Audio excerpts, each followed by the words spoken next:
اهلا هاني. اخبارك عم بلنجة؟ يا عامل يا هاني. عايز اسالك سؤال بس يا رب تنفذوا لي يا عم ابوي بلنجة. تحت امرك الدختي لو في امكاني. انا جايب كلب رومي جايني من امريكا. كلب رومي. الكلاب المغولة. وجايب له كيلو لحمه. عايزك تروح توكله له. كيلو كلب؟ لا كيلو لحمه للكلب. ايوه. حاضر الدختي، اودي للكلب يعني؟ اودي الكلب. حاضر. بسرعه بس. حاضر. خد يا عم بدور عليك انا.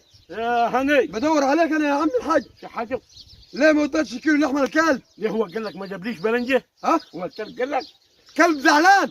اما بيجي ياكل بيضحك لي. يا راجل يبقى مبسوط. طب هو الكلب ياكل لحمه وانا ما اكلش انا وعيالي؟ والله ما حسيبك.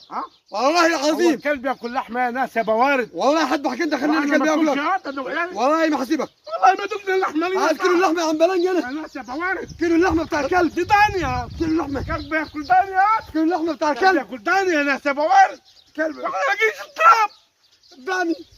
كلت الداني انت وعيالك. انا وعيالي. وسبت الكلب. كلت الداني وانت عيالك وسبت الكلب. يا راجل. كلت الداني حرام عليك وسبت الكلب يا اخي. خلاص حديك. حرام عليك. حقه لما تفرج. هي حقه. ايوه. لا تروح الجزار تجيب كيلو ثاني. معلش.